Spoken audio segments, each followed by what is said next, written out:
Virus से निपटने के लिए सरकार और अस्पताल प्रशासन बार बार अपील भी कर रहे हैं। कोरोना वायरस से कैसे बचा जाए, इस बारे में infection specialist doctor Narendra Saini से खास बातचीत की हमारे संवाददाता अनिल कुमार सिंह ने। देश में जिस तरीके से कोरोना वायरस फैल रहा है उसी तरीके से तमाम अफवाहें भी फैल रही हैं। हालांकि डॉक्टर और प्रशासन लगातार यही कह रहे हैं कि इसमें अफवाह ना फैलाएं और ना ही इस भ्रम के अंदर आएं।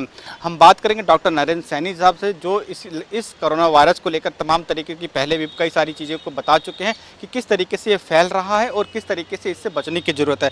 डॉक्टर साहब, ये जो कोरोना वायरस है ये किस तरीके से फैल रहा है और किस तरीके से बचने की ज़रूरत है? देखिए, मैं दिल्ली मेडिकल काउंसिल का साइंटिफिक कमेटी का चेयरपर्सन हूँ।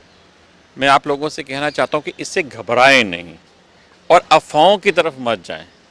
यदि हम ध्यान रखेंगे तो हम इस बीमारी से अपने आप को बचा सकते हैं। सिंपल तरीका है हमारा को इससे बचने का कि यदि किसी भी व्यक्ति को खांसी, जुकाम, बुखार है और वो किसी ऐसी जगह से आया है जहाँ पर कि कोरोना वायरस के पेशेंट थे, या वो ऐसी कंट्री से आया है जहाँ पे कोरोना वायरस था, या वो ऐसे किसी लोगों से मिला है जिनके यहाँ प्रूव हो चुका है कि वो उनको कोरोना वायरस है, तभी आपको थोड़ी बहुत चिंता करने की जरूरत है। और चिंता करना भी ज़्यादा नहीं है, आप सिर्फ गवर्नमेंट हॉस्पिटल में जाएं और उनको बताएं कि ये मैं ऐसी जगह से आया हूँ और मुझे खांसी जुकाम है, तो आपका पूरा ध्यान रखा जाएगा। आपकी जांच होगी और यदि उसमें पाया जाएगा कि कोरोना वायरस है तो आपको एडमिट कर लिया जाएगा। और ये बता दें कि सिर्फ अराउंड 20% लोग ही हैं जिनको हॉस्पिटलाइजेशन जैसे कहते हैं कि उसमें ज़रूरत पड़ती है या आईसीयू की ज़रूरत पड़ती है।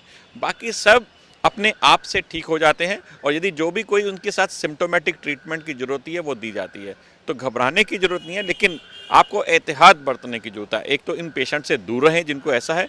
दूसरा, जब आप अपने हाथ, जब भी आप घर से बाहर से घर में आएँ और या खाना खाने से पहले या जब भी कभी आप किसी मरीज़ को मिलते हैं तो अपने हाथ जरूर धोएं, क्योंकि ये हाथों से फैलता है या हमारे सांस से फैलता है। खांसी हो तो ध्यान रखें कि खांसी के करते वक्त अपने सामने टिश्यू पेपर रखें, अपने हाथों का इस्तेमाल नहीं करें। अमूमन हमें खांसी होती है तो हम अपने हाथ अपने रखते हैं और ये हाथों में सारे कीटाणु आ जाते हैं और फिर हमारे हाथ जो मुंह में जाते हैं, नाक में जाते हैं, आंखों में जाते हैं, उसके द्वारा ये फिर फैल जाता है। और जब आपने टिश्यू पेपर रखा है तो उसको कम से कम आप टिश्यू पेपर को डस्टबिन में डालें। जो हमारी गंदी आते हैं कि हम कहीं भी फेंक देते हैं, वही टिश्यू पेपर फिर किसी और के पास जाता है और उसको खांसी हो जाती है।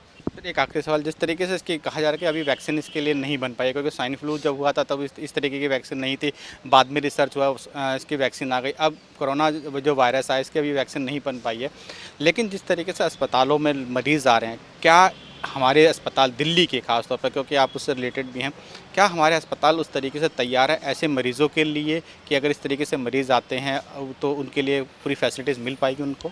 देखिए, जैसे मैंने आपसे कहा कि अमूमन 20% लोगों को हॉस्पिटल की ज़रूरत होगी, उसमें कोई प्रॉब्लम नहीं आने वाली। उसमें से 5% लोगों को आईसीयू की ज़रूरत पड़ सकती है, जिसमें कि वेंटिलेटर चाहिए। ये एक टीडियस प्रोसेस होता है। आज की तारीख में जब हमारे पास पेशेंट बहुत कम है, उस लोड को संभालने की क्षमता हमारे पास है, तो उसमें कोई प्रॉब्लम नहीं होने वाली। लेकिन हाँ, यही केसेस जब जिस तरह से चाइना में हुआ 80-90 हज़ार हो जाएंगे तो प्रॉब्लम आ सकती है, क्योंकि उतने वेंटिलेटर हमारे पास शायद ना हो। लेकिन यदि हम ध्यान रखें, हम प्रिकॉशंस लें, तो वो संख्या आएगी नहीं। हम अपना ध्यान रखें कि अपने हाथ धोएं, खाना अच्छे से खाएं, अपने आप को तंदुरुस्त रखें, और यदि ऐसा कुछ आपको लक्षण होते हैं तुरंत हॉस्पिटल जाएं। तो आपको इससे घबराने की ज़रूरत नहीं है। चाहे हमारे पास वैक्सीनेशन नहीं है, इसके लिए स्पेसिफिक दवाई नहीं है, लेकिन सबसे अच्छी बात है यदि हम जागरूक हैं तो हम इससे बिल्कुल निजात हैं। हमसे बात करने के लिए शुक्रिया। डॉक्टर साहब का कहना है कि कोरोना एक वायरस, खतरनाक वायरस तो है, लेकिन ये इतना खतरनाक भी नहीं है कि इससे बचा ना जा सके, बशर्ते आपको साफ सफाई के साथ रहने की ज़रूरत है। कैमरामैन पवन शर्मा के साथ अनिल कुमार सिंह, टोटल न्यूज़, दिल्ली।